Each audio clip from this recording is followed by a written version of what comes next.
it is time to do the review of the Razer DeathAdder V3 Pro. You're gonna hate me for this, but it will be worth it. Now, before I start this review, if you do hear any background noise, I do have my air conditioner on. It is 70 degrees in November in New York City. Something's not right. Because I thought by now I'd be complaining, oh, the winter, like I hate winter. I hate winter.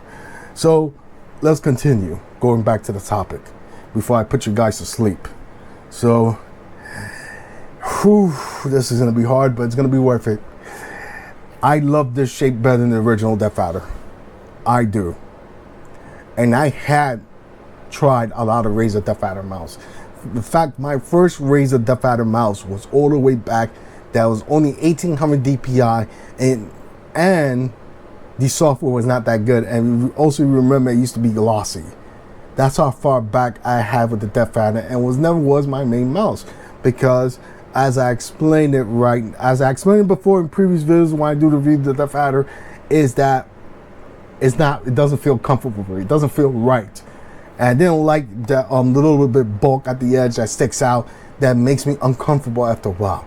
But with this baby, and I kind of like what Razer did, they risked it, and it was being bold about it, because this was Razer's best-selling mouse. They sold millions of copies of the DeathAdder. But when they came out with this mouse and decided to take that risk to change the design, I actually like this shape. It is comfortable. It's for, like, this mouse came down from the heavens for palm grip players like myself, and I was really happy about it. And when I was playing video games, like I played Escape from Tarkov, of course I played the new Modern Warfare, the original Modern Warfare, and also Warzone from time to time, I never once feel like I got uncomfortable, I need to get off. I didn't felt with this mouse. Now, I do want to add a little bit more into this video. Why it took me so long to come up with a review is because I was waiting for this puppy right here. And this thing, from this day, before I even start making this video, is still out of stock. This right here, ladies and gentlemen, is the Razer Hyperpolling wireless dongle. This thing will cost you $30, but it can go up to 4,000 hertz. This is not the only mouse that will be compatible with this, but you also have the Razer Viper V2 Pro that will be compatible with this. I tried to play this at 4,000 hertz, at 2,000 hertz, and then back at 1,000 hertz. You're really not going to notice the difference. But what you know was going to be a difference, it is the bad performance. Now let's compare that to a miles per gallon on the car. If you go 4,000 hertz, it will pretty much, you're pretty much are driving like a Bugatti. It's gonna kill the battery life. Well, actually not battery life. It's gonna kill the fuel, especially if it's going like top speed almost all the time. It's gonna kill it. So I tried to bump it down to 2,000, and I think it's perfectly fine right there. Well, the battery life will last a little bit longer. And a good thing as well, that this indicator, you have the option to tell you two things.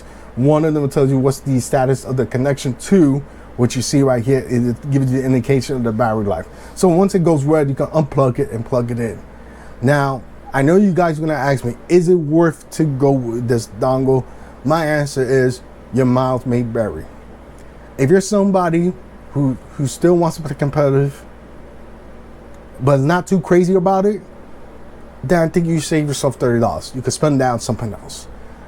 Now, if you're somebody who is like trying to be a pro gamer, who is constantly playing competitive gaming day in, day out, or maybe over the weekends, I will say it is worth it.